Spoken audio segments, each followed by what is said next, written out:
Anyone who takes the mark is immediately thrown into the lake of fire. There's no grace, there's no mercy. It's just, you've got the mark, bam, you're in a lake of fire.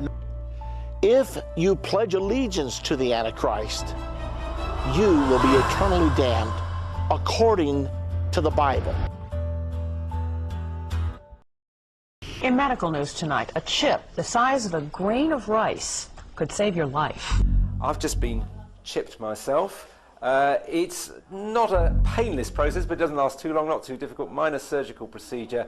New microchip technology now makes it possible for the emergency room staff to find out about your medical history at the touch of a computer key. At some point, we're all going to have RFIDs. It might be even in our fingers, where they require it with everything on it. Instead of carrying credit cards or money, we will probably be implanted with chips. And now RFID microchips like this are being injected into humans. I'm sorry, sir, did you just say you would get one implanted in your arm? Absolutely, without a doubt. Our driver's license will be on the RFID chip. Our credit card number, all our information will be on this one chip.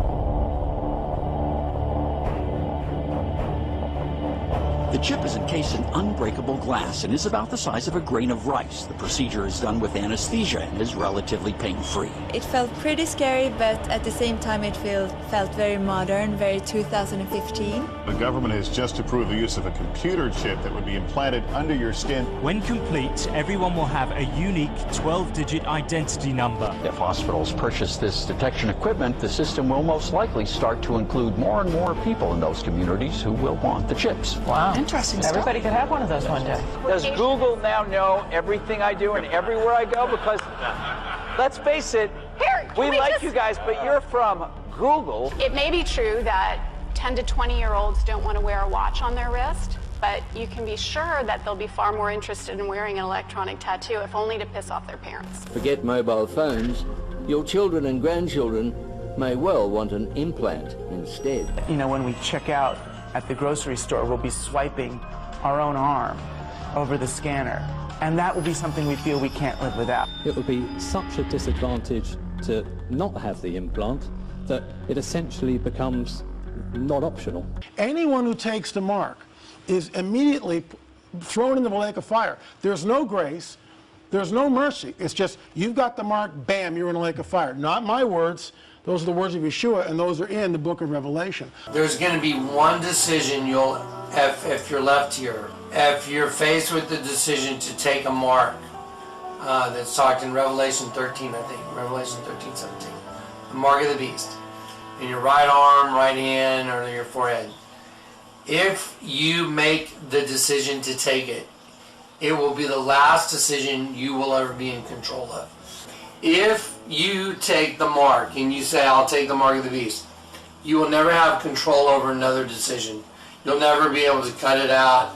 You won't be able to chisel it out, cut your arm off, say, I figured a way I'd get around it. No. And he caused all, both small and great, rich and poor, free and bond, to receive a mark in their right hand or in their foreheads, and that no man might buy or sell save he that had the mark or the name of the beast or the number of his name. Here is wisdom. Let him that hath understanding count the number of the beast. And the third angel followed them, saying with a loud voice, If any man worship the beast and his image, and receive his mark in his forehead or in his hand, the same shall drink of the wine of the wrath of God, which is poured out without mixture into the cup of his indignation. And he shall be tormented with fire and brimstone in the presence of the holy angels and in the presence of the Lamb. And the smoke of their torment ascendeth up forever and ever. And they have no rest day or night, who worship the beast and his image, and whosoever receiveth the mark of his name. Well, there's a new technology to help people lose weight. It's a device that makes your stomach think it's full, and it might not even have any weird side effects. But there is a catch. Part of it might be embedded inside your body, Swiss scientists say they may have found a way to help people lose weight by implanting a computer chip into their arms. Researchers are developing the device, which can scan the blood for fat and other things. When an obese person eats too much, it will release hormones that suppress hunger. This is a developmental system made by MC10, and it has an antenna and some sensors embedded in it. And what we plan to do is work with them to advance a tattoo that could be used for authentication. A tattoo that could be used for authentication. It's really true. So what this means is that becomes my first superpower. I really want this superpower. It means that my arms are like wires, my hands are like alligator clips. When I touch my phone, my computer, my door, my car, I'm authenticated in. First superpower. Like, I want that. Now, we've heard before of chips being implanted in the body, but here at Reading University, they're looking at something else. What happens when one of those chips gets a computer virus? Well, here's Dr. Mark Gasson. But this technology has really developed over the last 5 or 10 years. And really, now we should consider these devices to be more like little computers. They can store information, manipulate information, do simple computations. So when we're implanting this type of device, really we're implanting like a miniature computer. If we look at these types of applications of implantable technology, there are benefits, but there are also risks associated with that. So we're looking at a future where you could have some advanced medical device inside you, and that could be infected by some other chip inside you. Yeah, that's right. That's quite possible. And equally, someone who's carrying an infected medical device could feasibly infect someone else. So we've got a future where we could all become one sort of great big walking computer infected with a virus. That's quite possible. It says, and we all get this one, that anyone who takes this mark will not be able to buy, sell, or trade. That's an easy one, right? But then we find out that anyone who takes this mark, whatever this thing is, grievous sores will appear over the body. But here's the deal. It says that in those days, the days of the mark, men and women will seek death and not find it. Dave, we have stuff that even the Mossad doesn't know we have. And he specifically mentioned them. He goes, they know pretty much everything we do. They don't know. We have stuff that can literally change a person's DNA. We have stuff that can turn them into zombie-acting characters.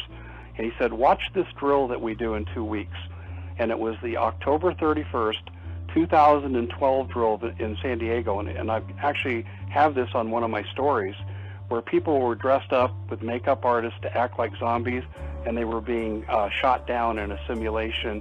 And it was a FEMA DHS civil control drill in San Diego. And they reported it on the San Diego TV stations, and they made a joke out of it because it was Halloween and zombies and all this stuff. But I remember that. He said, we have the ability to make people behave this way. And he said, and we use the chemtrails, nanotechnology. He said, it's all here.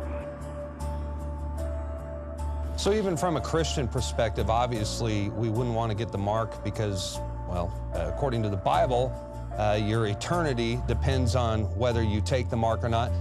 But with the technologies that we're seeing, the RFID, people willingly getting implanted, and a push even in some places for maybe some forced implants very soon, I do think that is right around the corner, brother. We could very well be on the horizon of that.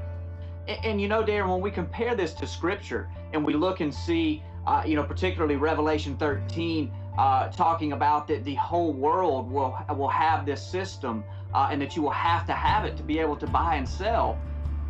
This system, this RFID system, is the first technology that we have seen that provides that ability. Now, again, I'm not saying dogmatically this is that, but it certainly has the ability to become that very quickly. But think about this also, Darren, when we go back to Scripture and it talks about it by their right hand or on their foreheads. You know, obviously John, who saw this vision, lived over 2,000 years ago, and he was using the best language he had to describe what he was being shown. Sure. So, listen, the forehead, the biometric ID, that could be as simple as a retina scan. I mean, just common sense would tell us that when this time comes, when we see something mandated where they are trying to mark every person in the whole world, whether that be for tracking or for buying or selling or whatever it is, it's not just going to be Christians, people like myself who are familiar with the word, that say, wait a minute, we know what this is. There's going to be people out there who just common sense who may give no regard to the Bible at all that say, this is crazy. There's no way I'm going to participate in this. So yeah, absolutely. I think that we'll see both. And you know, the scripture is very clear that Christians are going to be submitted to this at some point. We are going to have to make this decision. A tattoo that could be used for authentication.